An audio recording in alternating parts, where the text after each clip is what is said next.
नमस्कार दोस्तों, आपका स्वागत है मेरे इलेक्ट्रिकल ट्यूटोरियल चैनल में।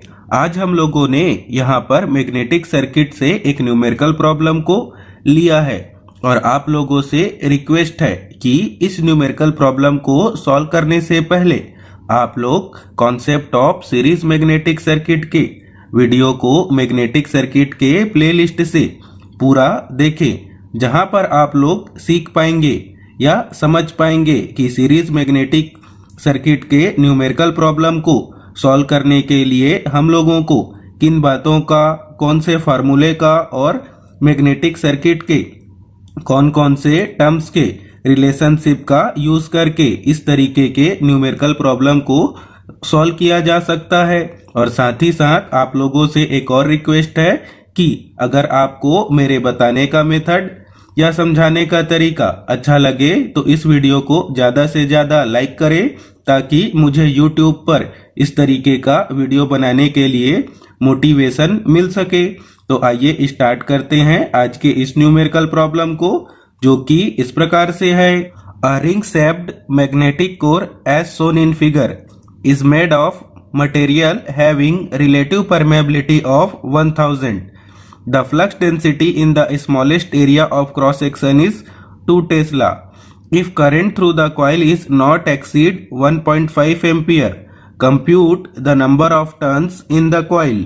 अब हम लोग इस मैग्नेटिक सर्किट के न्यूमेरिकल प्रॉब्लम के डायग्राम पर देख पाएंगे कि 3 डिफरेंट लेंथ और एरिया का यूज करके एक सर्कुलर मैग्नेटिक सर्किट बनाया गया है, जो कि एक सीरीज मैग्नेटिक सर्किट भी है, जिसके पहले पार्ट का लेंथ जो कि L1 is equal to 10 centimetre और पहले पार्ट के एरिया का value A1 is equal to 4 centimetre square दिया गया है, और दूसरे पार्ट का लेंथ जो कि L2 is equal to 15 centimetre और दूसरे पार्ट के एरिया का value A2 is equal to 3 centimetre square दिया गया है, और तीसरे पार्ट का लेंथ जो कि L3 is equal to 20 centimetre और तीसरे पार्ट के एरिया का वैल्यू 2 सेंटीमीटर स्क्वायर दिया गया है। और हम लोगों को इस मैग्नेटिक सर्किट के पहले पार्ट का, दूसरे पार्ट का और तीसरे पार्ट के जो मटेरियल यूज किया गया है मैग्नेटिक सर्किट बनाने के लिए, उसके रिलेटिव परमेबिलिटी का वैल्यू कितना दिया गया है, 1000। और हम लोगों को इस न्यूमेरिकल प्रॉब्लम में नंबर ऑफ टर्न से फ्लो होने वाले करंट का वैल्यू कितना दिया गया है, 1.5 एम्पियर। और इस न्यूमेरिकल प्रॉब्लम पे जो लास्ट वैल्यू दी गई है वह क्या है, फ्लक्स डेंसिटी, और जिसका वैल्यू कितना है, 2 टेस्ला या 2 वेबर पर मीटर स्क्वायर, जो कि इस मैग्नेटिक सर्किट के smallest area of cross section पे फ्लक्स डेंसिटी का वैल्यू है। अब हम लोग इन सभी वैल्यू का यूज करके इस मैग्नेटिक सर्किट में नंबर ऑफ टर्न्स को कैलकुलेट करेंगे, जिसके लिए हम लोगों को इन सभी वैल्यू को एक जगह लिखना होगा, जिसके कारण इस न्यूमेरिकल प्रॉब्लम को हम लोग इजीली सॉल्व कर सकते हैं। और हम लोगों को इस मैग्नेटिक सर्किट में पहले पार्ट का लेंथ कितना दिया गया है, तो लिख पाएंगे L1 is equal to 10 centimetre, और जब हम लोग इसको मीटर पर चेंज करेंगे तो इसका वैल्यू कितना हो जाएगा, 10 into 10 to the power -2 metre.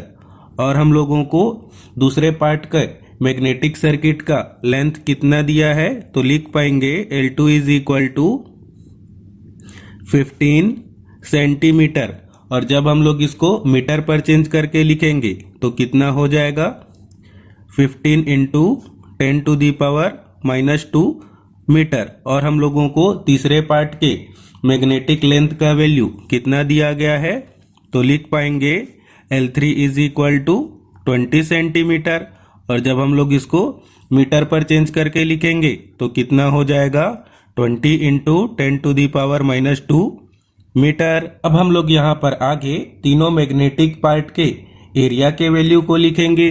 तो हम लोगों को पहले मैग्नेटिक पार्ट के एरिया का वैल्यू कितना दिया गया है, तो लिख पाएंगे A1 is equal to 4 centimetre square, और जब हम लोग इसको मीटर पे चेंज करेंगे तो कितना हो जाएगा, 4 into 10 to the power -4 metre square. और दूसरे पार्ट के एरिया का वैल्यू हम लोगों को कितना दिया गया है, तो लिख पाएंगे A2 is equal to 3 centimetre square. तो इसको भी जब हम लोग मीटर स्क्वायर पे चेंज करेंगे तो इसका वैल्यू कितना हो जाएगा, 3 इंटू 10⁻⁻⁴ मीटर स्क्वायर। और हम लोगों को तीसरे पार्ट के एरिया का वैल्यू कितना दिया गया है, तो लिख पाएंगे A3 is equal to 2 centimetre square. और जब हम लोग इसको मीटर स्क्वायर पे चेंज करेंगे तो इसका वैल्यू कितना हो जाएगा, 2 इंटू 10⁻⁻⁴ मीटर स्क्वायर। और हम लोगों को इस न्यूमेरिकल प्रॉब्लम पे जो मैग्नेटिक मटेरियल यूज किया गया है मैग्नेटिक सर्किट बनाने के लिए, उसके रिलेटिव परमेबिलिटी का वैल्यू कितना दिया गया है, 1000।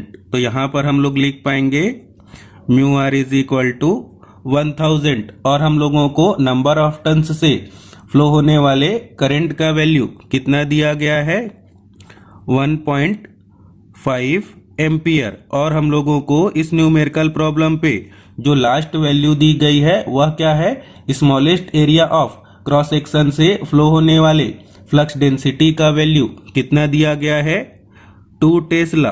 तो यहाँ पर हम लोग B3 इज इक्वल टू कितना लिख पाएंगे, 2 टेस्ला। अब हम लोग इस सीरीज मैग्नेटिक सर्किट में फ्लो होने वाले फ्लक्स के वैल्यू को कैलकुलेट करेंगे, जिसके लिए हम लोगों को फ्लक्स डेंसिटी के रिलेशनशिप को यूज करना होगा। तो यहाँ पर हम लोग flux density B3 is equal to कितना लिख पाएंगे, फ्लक्स अपॉन एरिया A3। तो यहाँ पर हम लोग फ्लक्स के वैल्यू को कितना लिख पाएंगे, B3 इंटू A3। अब हम लोग इस पे वैल्यू पुट करेंगे तो यहाँ पर हम लोग फ्लक्स के वैल्यू को कितना कैलकुलेट कर पाएंगे, तो लिखेंगे flux phi is equal to, और हम लोगों को B3 का वैल्यू कितना दिया गया है, 2। और इस पे हम लोगों को मल्टीप्लाई करना होगा एरिया A3 जिसका वैल्यू कितना है, 2 इंटू 10⁻⁻⁴। और जब हम लोग इसको मल्टीप्लाई करेंगे तो हम लोगों को फ्लक्स का वैल्यू कितना मिलेगा, 4 इंटू 10⁻⁻⁴। और इसका यूनिट क्या होगा, वेबर। अब हम लोग यहाँ पर आगे सीरीज मैग्नेटिक सर्किट के कॉन्सेप्ट का यूज करके एक रिलेशनशिप लिखेंगे जो कि इस प्रकार से है। तो यहाँ पर हम लोग लिख पाएंगे MMF is equal to H1 into L1, जो कि पहले पार्ट का MMF है। फिर प्लस करके लिखना होगा H2 L2 जो कि दूसरे पार्ट का MMF है, और प्लस करके लिखना होगा H3 इंटू L3 जो कि तीसरे पार्ट का MMF है। तो हम लोग इस रिलेशनशिप से कह सकते हैं कि जो टोटल MMF है, पहले पार्ट के MMF, दूसरे पार्ट के MMF और तीसरे पार्ट के MMF के सम के क्या होगा, इक्वल। और अगर आप लोगों ने अभी तक सीरीज मैग्नेटिक सर्किट के कॉन्सेप्ट वाले वीडियो को प्लेलिस्ट से नहीं देखा है तो आप लोग मैग्नेटिक सर्किट के प्लेलिस्ट पर जाकर सीरीज मैग्नेटिक सर्किट के कॉन्सेप्ट वाले वीडियो को देख सकते हैं। तो यह न्यूमेरिकल प्रॉब्लम आप लोगों को बहुत ही आसानी से सॉल्व हो पाएगा। अब हम लोग यहाँ पर आगे इस रिलेशनशिप में सबसे पहले MMF के फार्मूले को लिखेंगे। तो MMF इज इक्वल टू क्या होता है, N इंटू आई। और हम लोग इस रिलेशनशिप में अब हम लोग मैग्नेटिक फील्ड इंटेंसिटी H के वैल्यू को लिखेंगे। इसके लिए हम लोगों को मैग्नेटिक फील्ड इंटेंसिटी और फ्लक्स डेंसिटी के रिलेशनशिप को यूज करना होगा। तो यहाँ पर हम लोग लिख पाएंगे B1 अपॉन μ0 μr, और इसके साथ लिखना होगा L1 को। अब हम लोग ठीक इसी प्रकार से H2 के वैल्यू को भी लिखेंगे। तो कितना हो जाएगा, B2 अपॉन μ0 μr, और L2 के वैल्यू को लिखना होगा। और S3 के वैल्यू को किस प्रकार से लिख पाएंगे, तो B3 अपॉन μ0 μr, और इस पर हम लोगों को लिखना होगा L3 को। अब हम लोग इस रिलेशनशिप में फ्लक्स डेंसिटी के वैल्यू को पुट करेंगे। तो फ्लक्स डेंसिटी का वैल्यू क्या होता है, फ्लक्स अपॉन एरिया। तो इस रिलेशनशिप का यूज करके हम लोग इस रिलेशनशिप को किस प्रकार से लिख पाएंगे? तो लिखेंगे N into I is equal to flux phi into L1 और डिनोमिनेटर पर हम लोगों को लिखना होगा म्यू ज़ीरो म्यू आर और एरिया A1। फिर हम लोग इस वाले को भी ठीक इसी प्रकार से भी लिखेंगे, तो लिखेंगे फाई इंटू L2 अपॉन पे म्यू ज़ीरो म्यू आर और एरिया A2।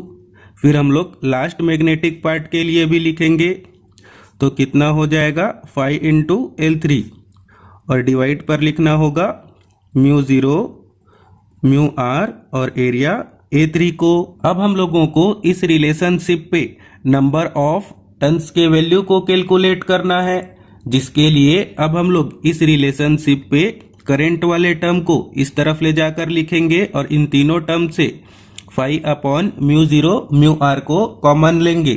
तो यहाँ पर हम लोग लिख पाएंगे N is equal to phi upon mu zero mu R into I और ब्रैकेट पर लिख पाएंगे L1 upon A1 plus L2 upon A2 plus L3 upon A3। अब हम लोग इस रिलेशनशिप पे सभी वैल्यू को पुट करेंगे, तो यहाँ पर हम लोग लिख पाएंगे N इज इक्वल टू, और हम लोगों ने फ्लक्स के वैल्यू को कितना कैलकुलेट किया है, तो लिख पाएंगे flux is equal to 4 into 10 to the power -4 और म्यू ज़ीरो का वैल्यू कितना होता है, तो लिख पाएंगे 4 pi into 10 to the power -7 और म्यू आर का वैल्यू इस न्यूमेरिकल प्रॉब्लम पे कितना दिया गया है 1000 और करंट का वैल्यू कितना है 1.5 एम्पियर। अब हम लोग यहाँ पर आगे ब्रैकेट पे लेंथ और एरिया के वैल्यू को पुट करेंगे, तो हम लोगों को पहले पार्ट का लेंथ कितना दिया गया है, तो लिख पाएंगे 10 इंटू 10 टू दी पावर -2 और एरिया का वैल्यू लिख पाएंगे 4 इंटू 10 टू दी पावर -4 और दूसरे पार्ट के लेंथ और एरिया के वैल्यू को पुट करेंगे, तो लेंथ कितना है 15 इंटू 10 टू दी पावर -2 और एरिया कितना है 3 इंटू 10 टू दी पावर -4 और हम लोग तीसरे पार्ट के लेंथ और एरिया के वैल्यू को पुट करेंगे, तो तीसरे पार्ट का लेंथ कितना है 20 इंटू 10 टू दी पावर -2 और एरिया का value 2 into 10 to the power -4। और जब हम लोग इस वैल्यू को कैलकुलेटर की हेल्प से सॉल्व करेंगे, तो हम लोगों को नंबर ऑफ टर्न्स का वैल्यू कितना मिलेगा 371.36, जिसके कारण हम लोग नंबर ऑफ टर्न्स के वैल्यू को कितना ले पाएंगे, तो हम लोगों का आंसर होगा N is equal to 372 turns. तो इसी के साथ ही हम लोगों का यह न्यूमेरिकल प्रॉब्लम कंप्लीट हुआ, जिस पर हम लोगों ने सीखा कि कैसे 3 डिफरेंट लेंथ और एरिया वाले मैग्नेटिक मटेरियल का यूज करके हम लोगों को सीरीज मैग्नेटिक सर्किट पर नंबर ऑफ टर्न्स को कैसे कैलकुलेट करना होगा। तो अगर आपको यह सब बताने का मेथड, समझाने का मेथड अच्छा लगा हो, तो इस वीडियो को ज़्यादा से ज़्यादा लाइक करें और शेयर करें। Thank you, all the best.